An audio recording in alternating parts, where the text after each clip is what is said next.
Assalamu alaikum and welcome to Perspective. We'll be talking about the PTI's chief Imran Khan's agitational politics, his politics of allegations as far as institutions are concerned, of course, starting with the ECP, establishment, judiciary, overall. There have been allegations and assertions made against all of them. Whether this has any effect on his own political party, on his own political process, the going and back and forth constantly, whatever, whether those are termed as U-turns, we'll be talking about that also. A little later on, we'll be talking about Maryam Nawaz's return and also her political activities regarding reorganization as far as her own political party is concerned. The kind of crowds we are seeing, where she's holding her rallies, what can we expect in the next couple of weeks from her leadership now that she's going to reorganize the party, she's moving towards reorganizing, she's already started it, all of that today on Perspective. I have with me Dr. Niaz Murtaza, who is a political analyst. We also have with us Naveed Aman Khan. Thank you for being with us. Let me start off with you. Naveed Sahab, like I said, as far as Imran Khan Sahab and his agitational politics is concerned, certainly we saw a lot of that, we're still seeing that. I mean, when he talks about the jail bharo now, which is a recent kind of agitational politics that he is talking about, further to come asking people to come out and the marches and the gatherings and all of that. And then now the allegations against institutions, whether there's the ECP, whether that's establishment, whether that's judiciary, it's continuing. Also against, we've seen the former president Asif Ali Zardari Sahab. So how do you look at the kind of allegations that are now getting stronger and stronger over time? Imran Khan in fact believes in allegations and propaganda since long. He says that he has been in politics for 26 years, but for the last 26 years he has been blaming everybody corrupt, and he could not prove anybody in the courts. During his tenure, 4 years he has been in power, but he could not prove anything against any politician, regardless of any party, PML-N or People's Party or any other party.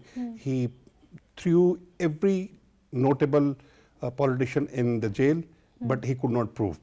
Ultimately, the courts were there, and the politicians they gave bails to the politicians. As far as Imran Khan's style is concerned, Imran Khan's style of politics is damaging himself, his party, and his companions. He has negative agendas with him in the pocket. Let me come back to you on that note. Dr. Niaz Murtaza, can you hear me? Yes, I can hear you. Niaz Sahab, do you agree with Aman Sahab when he says that this is having a negative impact on his own party, on his own people? When this allegations, this politics of allegations has continued now. And of course, it's not one institution, it's now all institutions are, under that umbrella of allegations. So there is, of course, we've seen, going into parliament was a no-no, and now, getting into parliament is what the PTI wants to do.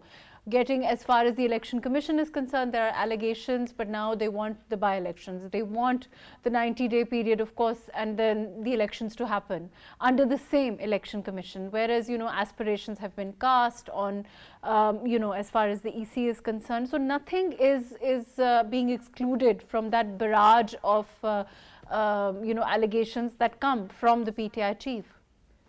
Well, yeah, I mean, in order to understand why he does all that, we need to understand his brand of politics. It's not, the kind of normal issue-based politics that he does, that you see, other parties doing.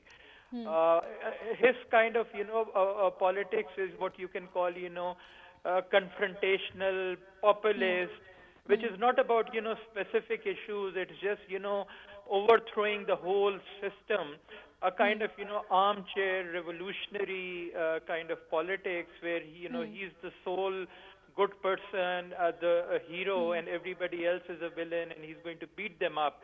And so in that kind of a situation, there's no talk of issues or policies. It's just, him against the whole corrupt system. And, that means, ECP, the courts, the establishment, other parties.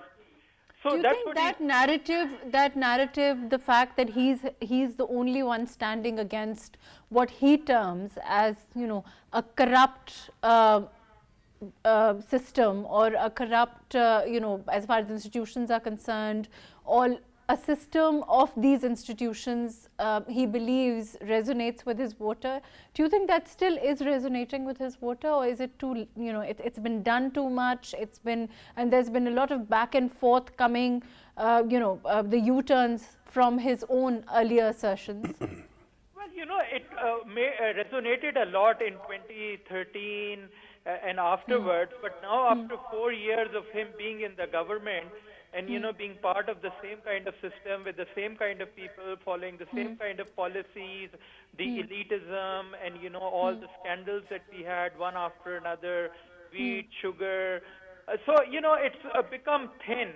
And the only reason he can still find some traction is because of, the economic situation. If the economic situation had not been so bad with, inflation so high and people upset and angry, he would not have any leg to stand on. So it's just behind, in the backdrop of this kind of a situation that he's still finding some traction. But then I also feel that, some of, the air has, leaked out of the balloon, and he's becoming more and more desperate. So, at least, resigning from the assemblies and, doing the dharnas and, resigning, dissolving the two assemblies, there was at least some punch. Even that was desperate politics, but at least there was a punch to back it up. But now, I mean, this, jail bharo, it's ridiculous. It's just laughable. I mean, how many people have gone so far? So he's out of ideas. So, but it's again, just, with the economy so bad and now another fresh round of inflation just around the corner after the IMF deal. So, that still gives him traction. Otherwise, he would have fallen flat on his face by now. His such behavior is putting very bad impression on IMF as well, because Pakistan is in trouble, economically in trouble, and IMF delegation is already in Pakistan. They are negotiating with the government. Among such situation, he is blaming judiciary. He is blaming Election Commission of Pakistan. He is blaming security institutions, and he is blaming the parliament as well.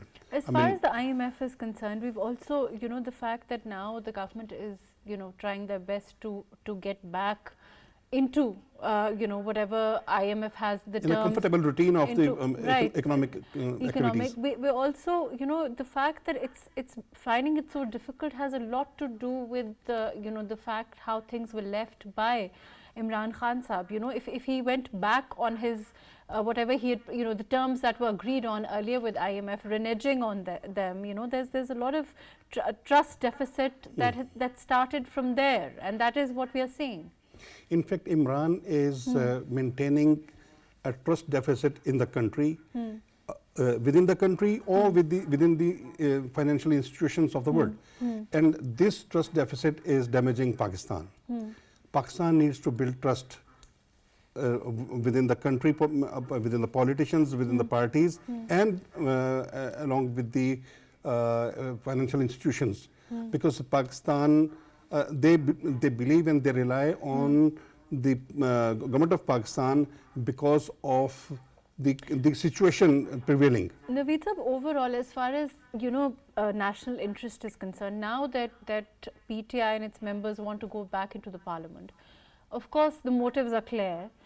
Do you think that if they'd started with that, if they'd stayed in the parliament, if he'd not insisted on resignations when he did, that kind of a constructive opposition would perhaps have worked out better for the PTI? Sure. You think it's too little, too late now? Yes, too late, and he cannot now deliver anything. He kicked off. He came out of the parliament himself. Nobody has asked him to go out of the parliament. It was he who decided to come out of the parliament. Now, when the speaker decided to accept the resignations, he says that we want to go back. I mean, he is a non-serious politician. It looks that he is just playing with the system or with the prevailing situation. Either it is political situation or economic situation. It's an interesting term. Let me He's go to creating Niaz, mess, in fact, in the country. When he talks about Niaz, when we say that Imran Khan Saab is not serious, when we say that he's playing with the system, do you think that I mean, it's not entirely wrong, because if we just take one chapter, one example, the fact that going back into the assembly is not resigning. Before, there's been a lot of politics on it. There's been a lot of, he was urged, he was asked, he was, it was something that he was even persuaded by, numerous quarters about going back into the National Assembly, to which he remained adamant that he won't. And now, don't you think it's kind of a circus? Even the courts have remarked on it. Yeah, I mean, that's the thing, the lack of political experience and, the importance of having, a space in the parliament. He doesn't realize the importance of that. And, it was such a precarious, majority that this PDM government had, just like 2 or 3 votes. And with, such a large coalition and, all very different parties, there was always an opportunity for him to, try to remove this government the way this government had removed his government through a vote of no confidence, and then, to have the seat of, leader of opposition for, the caretaker setup, being on, the accountability committee and so on. It's a lot of weight that, these positions have, but, since he doesn't have much political experience, he didn't realize the importance of, having a foot in the door and staying in the parliament. And now, very late he's realizing that. Now, I don't know, how the courts are going to see that. In Punjab, I think they have ruled in his favor for 43 MNAs. But, if I look at it from an organizational management point of view, once I give my resignation to the HR department in a company, it becomes the property of the HR department. I don't then have, the legal standing to go back and saying, okay, I'm just taking it back. Then, you have to have, the agreement of the company as well. It becomes their property. So I don't know how the courts are going to look at it, but, politically it's just one bad strategy after another. It's the same with, dissolving the Punjab and KP governments. And they're looking at the impact of that with, the police not being under their thumb, the various departments not being under their thumb. And this is what Pervez Elahi had counseled him to not let it go. So, he's just finding him in a soup. And what is his response to all that? The jail bharo tehreek, it's really laughable. So he's just out of ideas now. In fact, Imran Khan has been trying to find shelter, umbrella or refuge. He had Punjab Assembly in his hand and KPK Assembly in his hand, but he dissolved both of the assemblies, and now he feels that he is uncomfortable and unsafe. Though nobody is scaring him. But then he's also, as far as jail bharo tehreek is concerned, I'm not saying that, I agree with it, or anybody, should agree with what he's saying. But the point is, if he's going to talk about it, he refuses to come out himself. But is he expecting people, his own followers with young children who have families, to follow suit and to present themselves for going to jail on his ideology? I don't think they should go. They should come out to go to the jail. He is using the children, the girls, the ladies, the families as a shield. And he is not ready to go to the jail. But he is asking the people to go to the jail for him.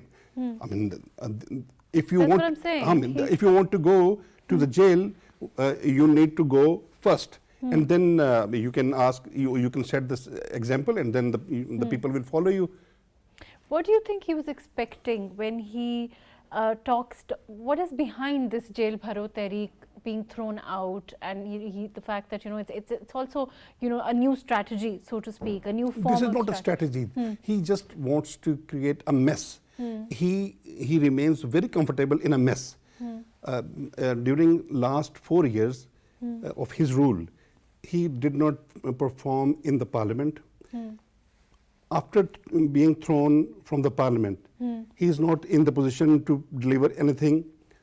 Even then, he had 2 major assemblies in his hand, but he could not perform and he threw. If you say, have you anything in your credit politically, as far as the Punjab Assembly is concerned or KPK Assembly is confirmed? But do you think that's the problem? Because if he had stayed in Parliament, if he had become a part of the political process earlier on, he would have had to argue on merits. He would have had to argue on his performance versus, what they've done in the last 4 years. Parliament is, in fact, the only forum where any politician, any party can deliver and should deliver. But his problem is incapacity. He has no capacity to work or deliver as a politician. Don't you think there's also a disdain for the political process? There's also a disdain for the parliament as an institution that permeates this kind of, a disregard when he says, he knows, of course, that he can ask his people to walk out and they will, and then he can ask them to walk back in. That kind of, disrespect is quite clear. Definitely, this is disrespect to the parliament, to the institutions. If he is in the parliament is good.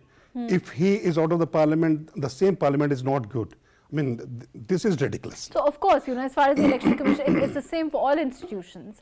If they get relief from the courts, the judiciary is great. If they don't, then the judiciary is really bad. And that applies, it sort of... it gives very bad impression to the international community.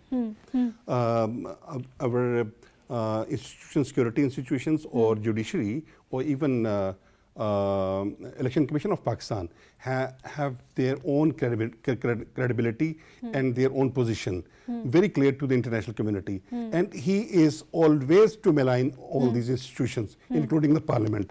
This is ridiculous. Let me come back to you. Do we have Niaz with us? Niaz, can you hear me? Yes, I can. Niaz, what do you perceive as the next step now? Of course, I'm asking your opinion as for the PTI now. You think they're waiting for, the by-elections now to be held? They expect, they're relying on, like you also mentioned, as far as at this time the economic crisis is concerned. Do you think a lot of statements that come from the former Prime Minister are targeting,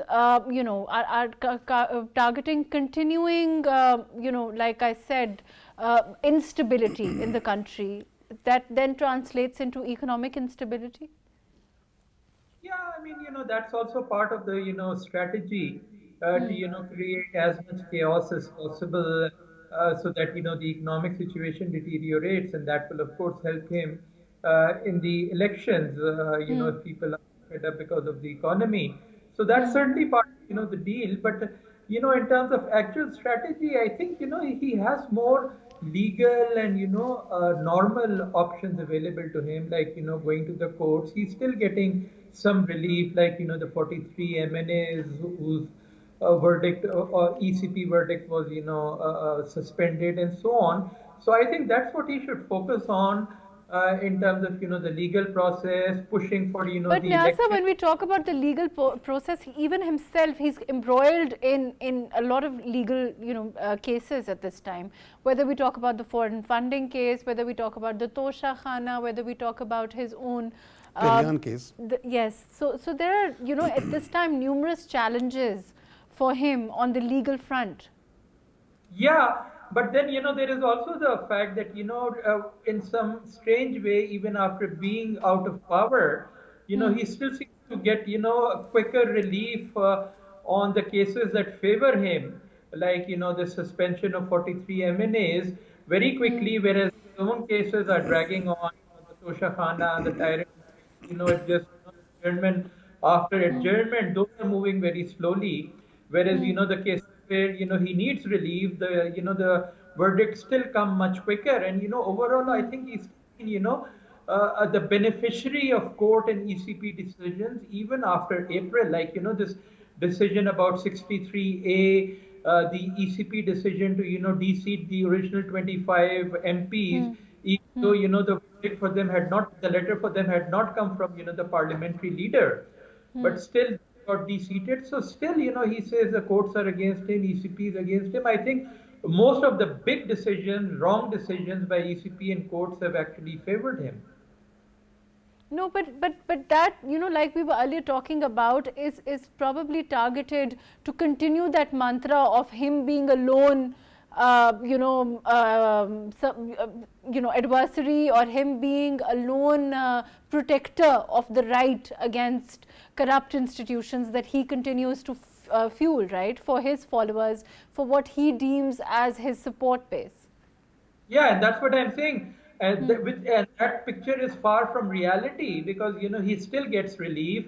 His people don't languish in jail for months. Like Shehbaz Gill, other people, Azam Swati, they were released very quickly.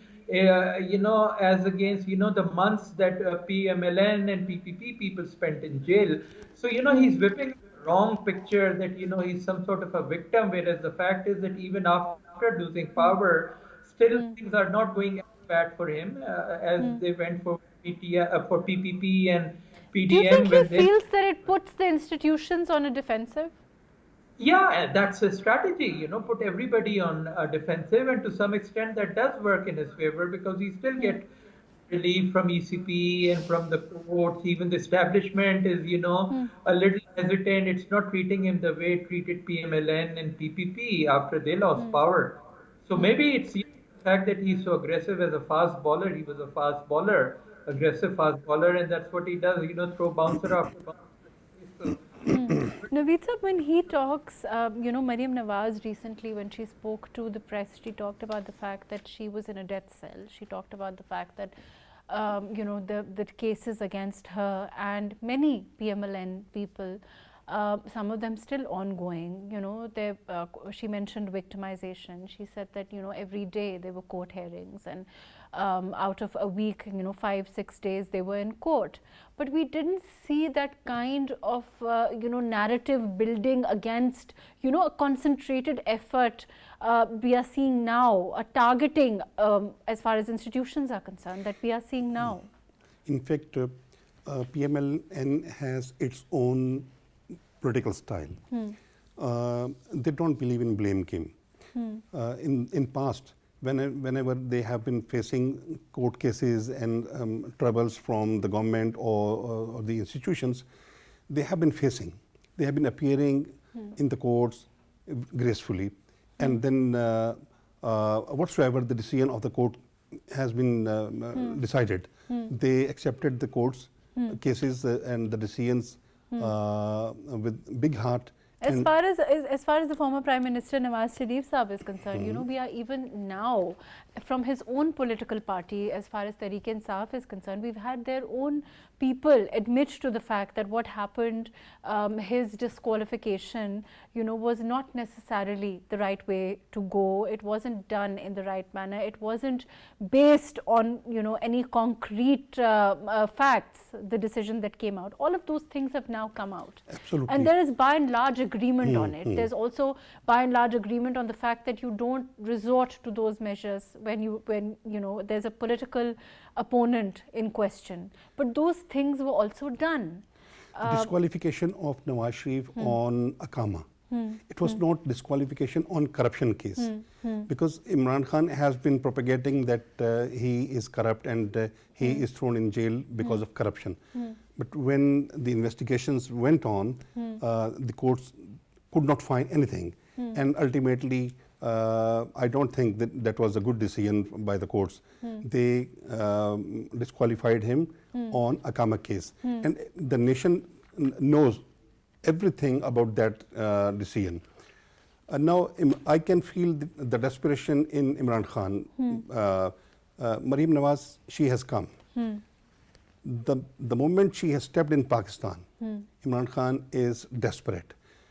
The moment Nawaz Sharif will step in Pakistan, what will be the situation of Imran Khan then? You think that more, allegations will follow, more antagonism, we'll see more allegations come out? It will damage himself and his party, his politics, not PML-N and the masses. Because the people, they know the Supremo will come and lead the party, lead the political momentum. The moment Maryam Nawaz is leading the party, reorganizing the political matters and the party matters very successfully. She has experience of around 1 decade, practical experience of politics in organizing or in managing the things. And then, when we talk about organizing and managing, that's one thing. But, the fact that when she has also suffered a lot as a, as not only as a PML-N as a leader, human being, as a human being, as, a daughter, she suffered at the hands of the system. She suffered at the hands of, as far as if you look at jails, if you look at, it doesn't, for her to, she's not a stranger to the kind of political suffering, that other people talk about. But one thing which is very important for PML-N or Nawaz Sharif Saab and Maryam Nawaz, they face jail with courage. And grace. With grace, with dignity. They don't weep anywhere while they are in jail or in the courts. The way Maryam Nawaz has faced such hardships, it has enabled her and it has made her a strong politician. And I think such hardships are blessing for her to become a good politician or strong politician who can lead the country and the nation to the safe harbors and the safe shores. Niaz, when we talk about Maryam Nawaz, of course, there are, when she came, she admitted and she acknowledged the kind of challenges the government is dealing with at this time. Of course, also as far as reorganization is concerned, her, she's taken up that as far as, then people-to-people contact, her own contact with people is concerned. Immediately that she stepped down, she started her visits, she started her rallies, she started speaking to the people. Do you see a lot of changes for the PML-N also within itself? Do you expect there to be a major, overhaul? How do you look at things? Well, I think, the PML-N is desperately in need of an overhaul because, for the last, 8 months definitely, ever since they've come to power, but even before that, it had become disorganized with Nawaz Sharif being outside and then, Hamza and Shehbaz being in jail for such a long period and then, all the cases. So definitely there was a need to, reorganize it, and a lot of people are also criticizing the fact that she has been given the mantle for doing that. But, I disagree with that criticism. The reality is that the vote bank belongs to the Sharifs.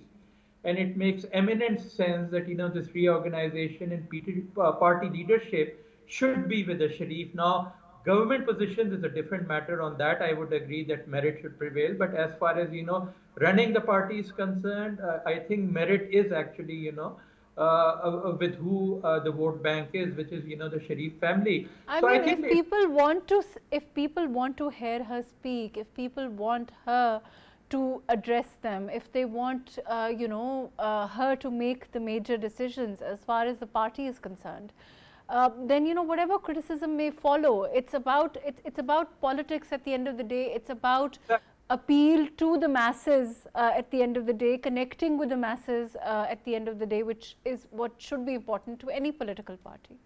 Exactly, and the Sharif name still sells in Punjab, and even if you look at India, the Congress model was that they appointed competent prime ministers, but the family was still running the party till recently. So, if we have the same kind of a model, the Congress model, where, the families run the party, but they appoint competent prime ministers, that would be the right ideal mix.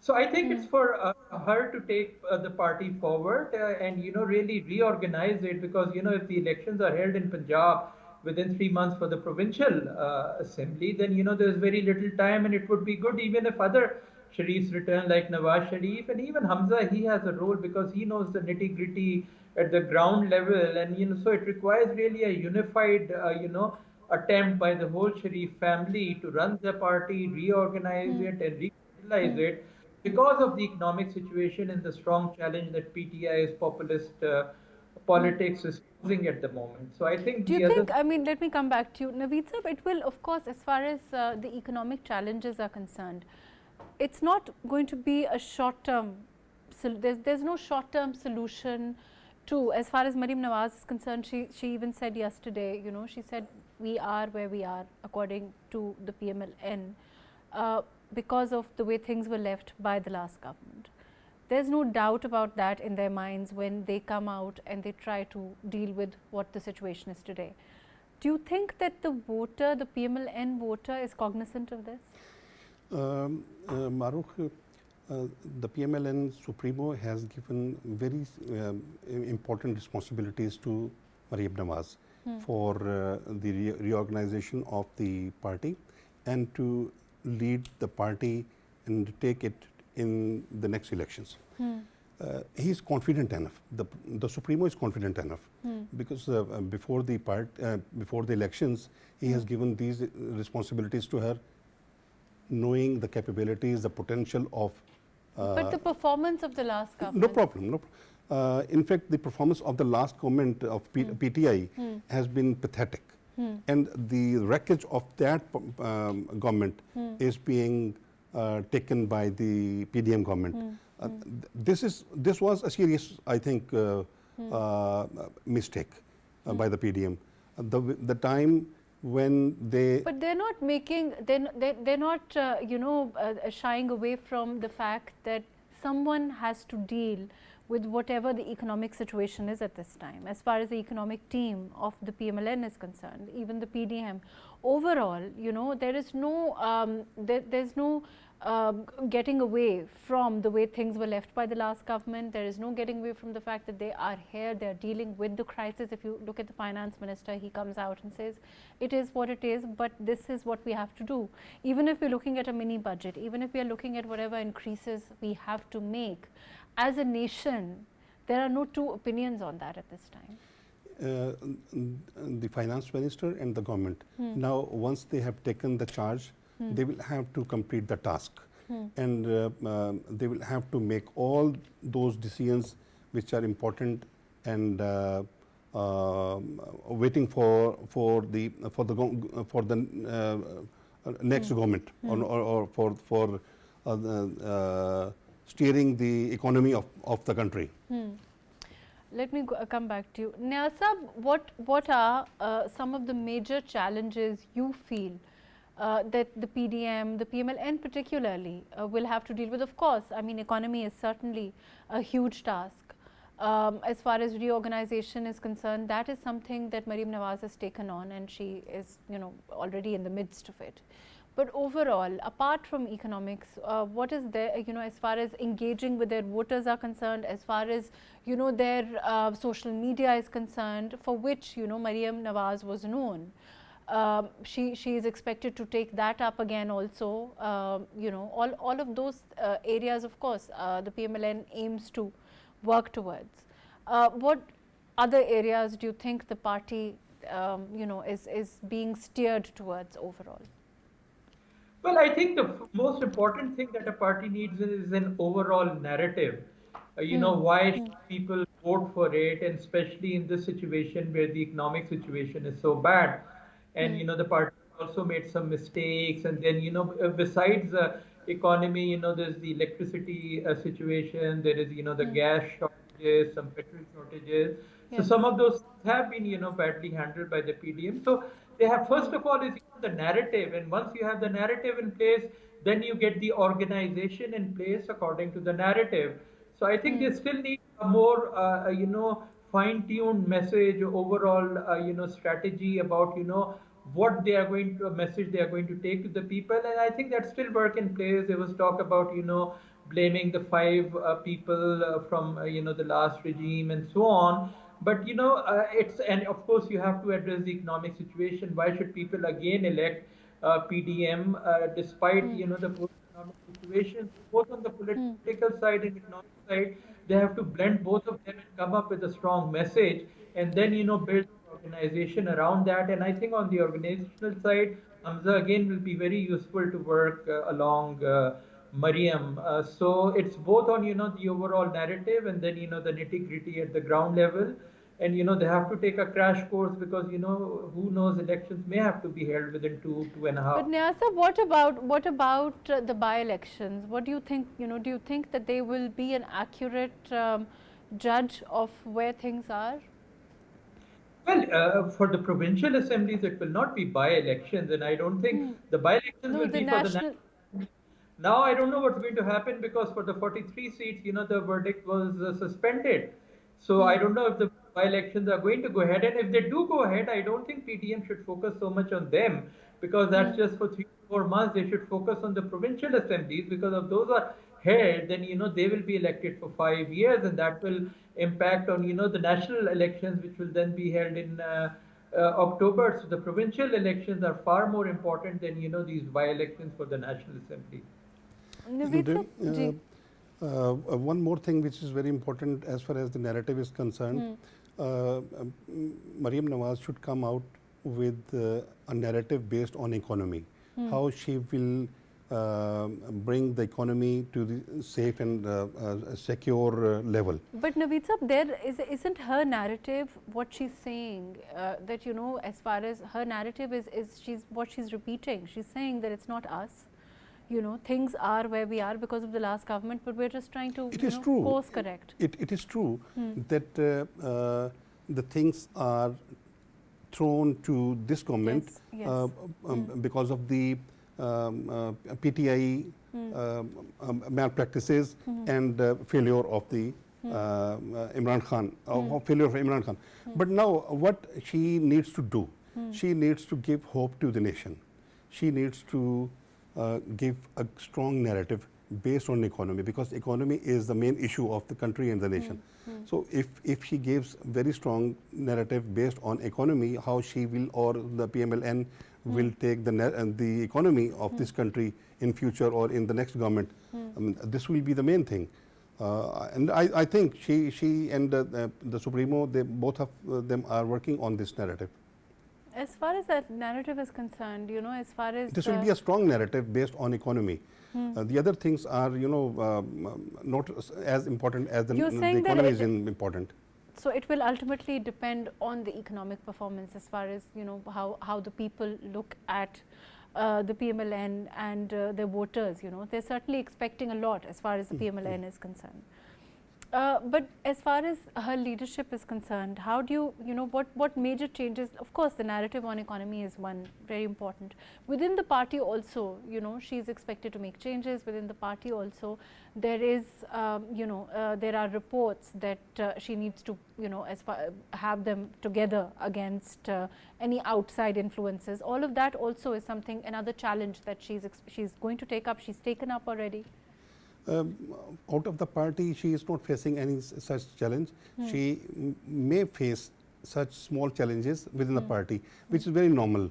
Normally, when the leadership or the Supremo designates such responsibilities, such things happen. But one thing is very important, which needs to be understood. All the party politicians, they should understand the personal political charisma or the charisma of Mian Nawaz Sharif as a politician, as the 3-time Prime Minister. Such charismas or such advantages are the legacy or the are with Maryam Nawaz.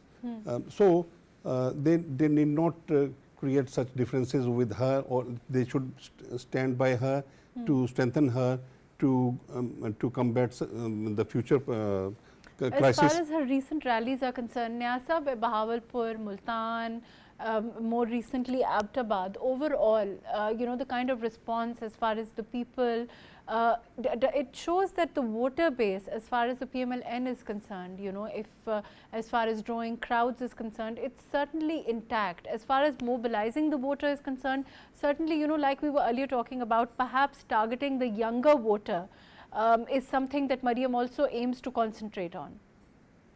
Yeah, because you know the young crowd is what gets attracted to Imran Khan, and his message. Yeah, if she could do that, then and she's much younger than Imran Khan, of course, so she can relate much better. But then she also has to paper over, and Nawaz Sharif has to. There are some murmurings against her appointment even within the party, like Shahid Khaqan Abbasi. So I think there's a need for the party and for Nawaz Sharif to clarify her role. Any party needs two senior vice presidents, one for policy and governance and one for internal party organization. And there is no better person within the party, since Nawaz Sharif is not here, to organize the party than Maryam Nawaz. Shahid Khaqan Abbasi is very strong on policy, but he's not a vote getter. He can't reorganize the party, so he shouldn't see Maryam Nawaz as a competitor, and that's for the party to clarify. And I think that as far as the PTI chief is concerned, as far as the former Prime Minister Imran Khan is concerned, I think he's shown he's quite clearly sees her as the political opponent for him. As far as drawing crowds is concerned, as far as her own aura is concerned, her ability to engage with the voters of the PML-N is concerned, the fact that she resonates with the younger voter, they see her as the PML-N, the face of the PML-N, of course, in the absence of Mia Nawaz Sharif himself. She's a crowd puller. So there is, whatever the PTI may say, there is clearly, they are quite aware of her ability to do all of those things. Are you asking me? Okay. Yeah, no, clearly, I mean, there's no better vote getter than her after Nawaz Sharif. So I don't think, people outside the party or even within the party should, grudge her this role. There should be an understanding. If Imran is worried, he's worried only because of her vote getting capacities. But so there's a need to, push that message across within the party that people should not feel threatened by her. This is a natural role for her. She's the vote getter. She's, the natural successor to Nawaz Sharif's vote. So people within the party should not be upset. But then, the party has to clarify her role. This is not about policy and governance. That's Shahid Khaqan Abbasi's role. But her role is to reorganize the party, get the voter out. Right. Thank you so much for being with us. Unfortunately, that's all the time that we have. Naveed, Aman Khan Sahab, thank you for joining us. Dr. Niaz, Murtaza, thank you for being with us. Of course, overall, we've seen the PTI's agitational politics of allegations continue. Of course, it's hoped that better sense will prevail. There will be engagement on real issues instead of new tehreeks like the jail bharo tehreek, which is the recent announcement by the former Prime Minister himself. Of course, the next few weeks will determine, as far as the PML-N is concerned, Maryam Nawaz and her role within the PML-N, her reorganizational efforts. As far as the PML-N is concerned, her rallies continue, her mobilizing her voter. We are going to be seeing a lot of that in the next few weeks. As far as the political process is concerned, one hopes that it will continue. Thank you so much for joining us today on Perspective.